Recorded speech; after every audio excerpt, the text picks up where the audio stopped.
itu 9 kali. Tahun kedua, tahun ketiga, tahun keempat, tahun kelima, tahun keenam, tahun ketujuh, tahun ke-8, tahun ke-9, tahun ke-10. Nabi melaksanakan Ramadan 9 kali. Dari tahun kedua sampai tahun ke-10. Sedangkan di tahun ke-11-nya Nabi meninggal bulan Muharram, Safar, Rabiul Awal, hari Senin. Nabi meninggal. Jadi Nabi melewati bulan Ramadan 9 kali. Selama 9 kali Ramadan ini Nabi SAW banyak peristiwa terjadi, di antaranya perang Badar, di antaranya pembebasan kota Makkah. Itu terjadi pada bulan Ramadan, menunjukkan bulan Ramadan bulan beraktivitas, tidak mengurangi aktivitas apa-apa. Begitulah Nabi melewati siang Ramadan, masuk zuhur dia berjamaah bersama sahabat, tetap qabliyah, solat berjamaah juga Nabi tetap melaksanakan solat. Lalu kemudian masuk waktu maghrib, demikian juga Nabi tetap melaksanakan solat berjamaah dengan kebaikan karihil mursalah, seperti angin yang berhembus tak putus kebaikannya. Lalu kemudian Nabi menganjurkan untuk membagikan makanan. Membagikan makanan, man fattara shaiman, siapa yang memberikan makan puasa, buka puasa kepada orang yang berpuasa, kana lahu mithlu ajri shaim, maka dia sama seperti orang yang berpuasa. Jadi ini menghadap kiblat, ini mimbar Nabi, ini kamar Nabi. Di belakang kamar Nabi ini adalah kamar Sayyidatuna Aisyah bersama Sayyidina Ali, Sayyidina Al-Hasan, Sayyidina Al-Husain. Ini kamar Nabi dengan Aisyah. Ini kamar Fatimah, Sayyidatuna Fatimah, suaminya Sayyidina Ali, anaknya Sayyidina Al-Hasan dan Husain. Di belakang ini tempatnya Ahlus Suffah. Jadi kalau kita lihat sekarang ada tempatnya yang agak tinggi, setinggi lutut. Itulah tempatnya Ahlus Suffah, sahabat-sahabat yang tidak punya tempat, tidak punya keluarga. Mereka menumpang di emperan Masjid Nabawi, dipimpin oleh Sayyidina Abu Hurairah radhiyallahu anhu waktu itu. Lalu kemudian makanan dibagikan tidak hanya kepada mereka, tetapi kepada yang lain. Itulah mengapa di Masjid Nabawi itu mereka berlomba-lomba membagikan santapan buka puasa. Kita selalu menyebutnya takjil. Mana takjil? Takjilnya mana? Takjil itu artinya menyegerakan. Takjil itu bukan makanan. Mengakhirkan namanya takhir. Menyegerakan namanya takjil. Kalau bersahur dianjurkan takhir, menunda sahur sampai menjelang azan subuh, agak 50 ayat, itulah waktu imsak.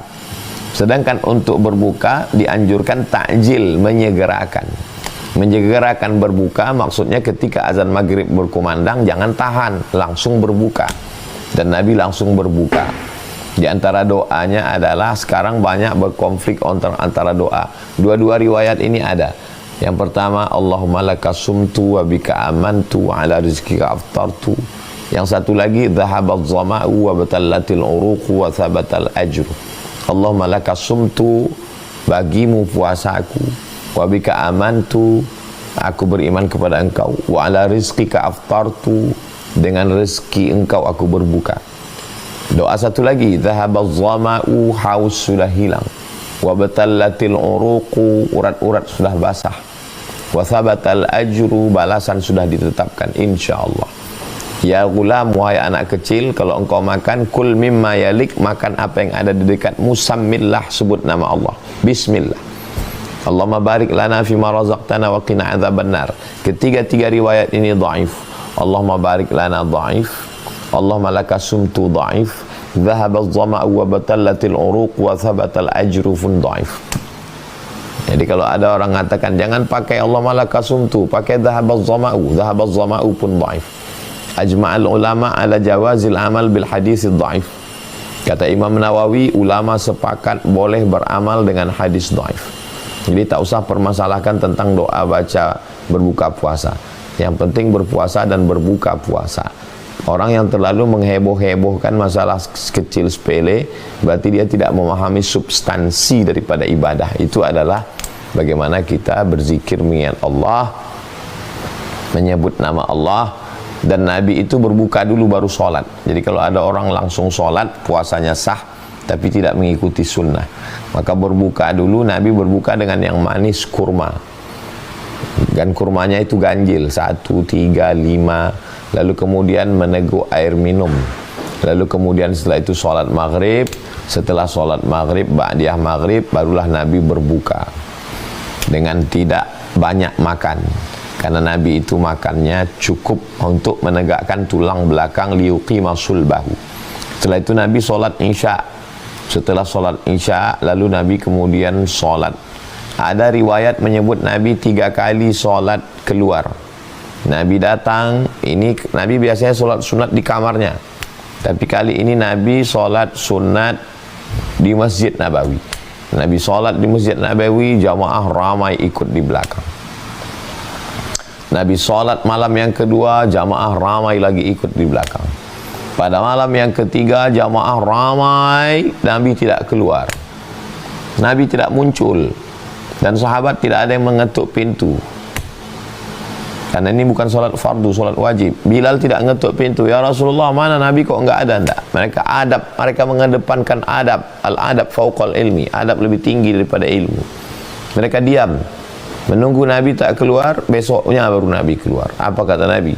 Khasyitu an tufrada alaikum. Aku takut kalau aku keluar, nanti sholat ini jadi wajib bagi kamu. Yang dimaksudnya itu adalah sholat tarawih. Aku takut nanti sholat ini menjadi wajib bagi kamu dan kamu tak sanggup. Oleh sebab itu sholat tarawih tidak dilaksanakan 1 bulan penuh bersama Nabi.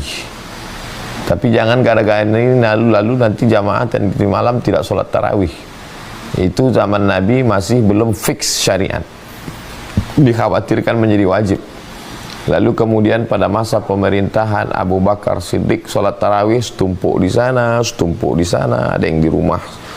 Lalu pada masa pemerintahan Umar bin Khattab, lalu kemudian Umar mengangkat seorang imam namanya Ubay bin Ka'ab. Sholat tarawih dibuat di Masjid Nabawi, ramai, dan dibacakan 1 juz 1 malam. Lalu kemudian Nabi mengatakan, Abu Umar bin Khattab melihat jamaah yang ramai itu, kata Umar, ni'matil bid'atu hadhihi, sebaik-baik bid'ah ini. Kalau sholat tarawih berjamaah bersama Nabi 30 malam itu tidak pernah ada, dan sekarang ada dilaksanakan pada zaman Umar, berarti perbuatan itu bid'ah, maka sebaik-baik bid'ah adalah ini. Itulah dasar bid'ah hasanah. Dasar Imam Syafi'i membagi bid'ah menjadi bid'ah dhalalah dengan bid'ah hasanah, itu salah satunya ini. Perucapan Umar, ni'matil bid'atu hadhihi, sebaik-baik bid'ah ya ini. Kalaupun tidak ada zaman Nabi, tapi ini baik, namanya bid'ah, ni'matil bid'at. Lalu kemudian Nabi SAW tidur. Nabi itu memakruhkan, Nabi itu tidak pernah tidur, tidak pernah bicara setelah isya. Hukum berbicara setelah isya itu adalah makruh, kecuali bicara agama. Ya, lalu kemudian setelah tidur, barulah bangun malam melaksanakan sholat tahajud. Wa minal laili, dan dari sebagian malam, fatahajjad, maka bertahajudlah, nafilatan lak, sebagai amal tambahan. Asa ayyab'atsaka rabbuka maqaman mahmuda. Mudah-mudahan Allah membangkitkanmu nanti dan menjadikanmu berada di tempat yang terpuji karena tahajud itu. Jadi tidur tidak terlalu banyak. Makanya ibadah malamnya diisi dengan qiyam. Man qama ramadhana, siapa yang menghidupkan malam Ramadan, jangan sampai mati karena tidur. Tegak, bangun, dari mulai sholat isya berjamaah, sholat tarawih, sholat witir, tadarus Al-Quran. Lalu kemudian tidur hanya mencukupkan kebutuhan mata. Setelah itu sholat malam, sholat tahajudnya. Man qama Ramadan, siapa yang menghidupkan malam Ramadan imanan wa ihtisaban, karena iman kepada Allah dan karena hanya mengharapkan balasan dari Allah, ghufira lahu ma taqaddama min dzambih, maka diampunkan Allah dosa-dosanya yang lalu. Malamnya namanya ibadahnya qiyam, sedangkan siangnya nama ibadahnya siyam. Man shoma Ramadhana, siapa yang di siang Ramadan dia siyam. Siyam itu artinya imsak, menahan, tahan mulut, tahan mata, tahan telinga, tahan tangan, tahan leher, tahan lisan, tahan pikiran, tahan hati, imanan wahtisaban, hanya karena iman dan hanya mengharapkan balasan dari Allah. Ghufira lahu ma taqaddama min dzambi, diampunkan Allah lah dosa-dosanya yang lalu, dosa-dosanya yang lama. Begitulah Allah Subhanahu wa taala memberikan balasan. Lalu kemudian pada malam harinya barulah bangun. Ini 24 jam penjelasan bagaimana berpuasa bersama Rasulullah sallallahu alaihi wasallam.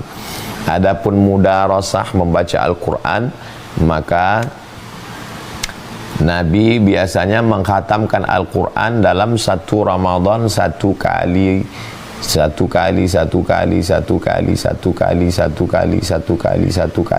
kecuali di Ramadan yang terakhir 2 kali.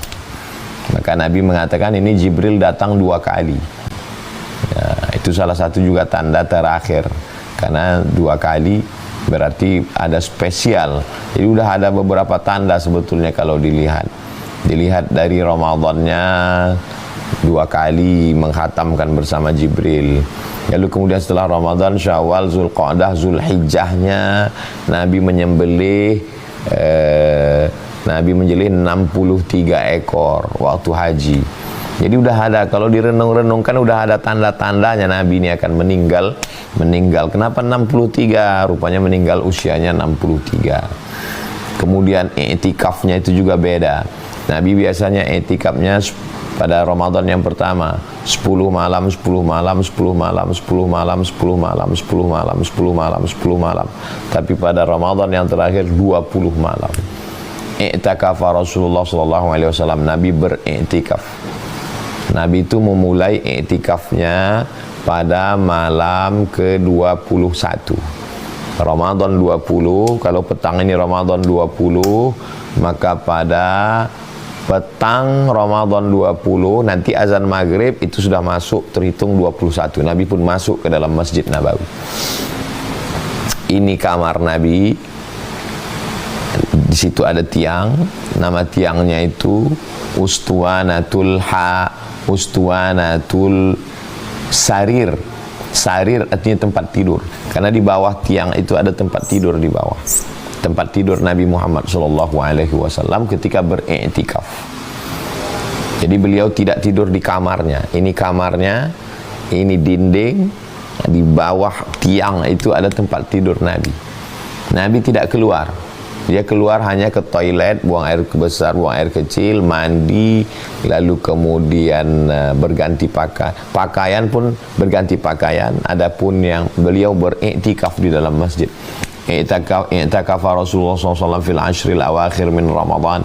Nabi melaksanakan i'tikaf di 10 hari terakhir Ramadan. Nabi memanggil Sayyidatuna Aisyah, ini dinding. Nabi memanggil, nawilinil khumrah, wahai Aisyah, tolong ulurkan kain. Sayyidatuna Aisyah tidak masuk ke dalam masjid karena dia sedang sedang haid. Perempuan haid tak boleh masuk masjid. Nabi tidak keluar. Kenapa Nabi tidak keluar masuk ke kamarnya ngambil kain? Karena dia khawatir i'tikafnya batal. Begitulah Nabi menjaga i'tikafnya. Sayyidatuna Aisyah tidak masuk ke dalam karena dia sedang halangan, tidak boleh masuk. Lalu Nabi membolehkan tangannya. Itulah dalil perempuan yang haid badannya di luar masjid, tangannya boleh masuk ke dalam. Lalu kemudian Nabi minta sisirkan rambutnya. Kenapa Nabi tidak masuk ke kamarnya? Nabi tidak mau membatalkan i'tikafnya.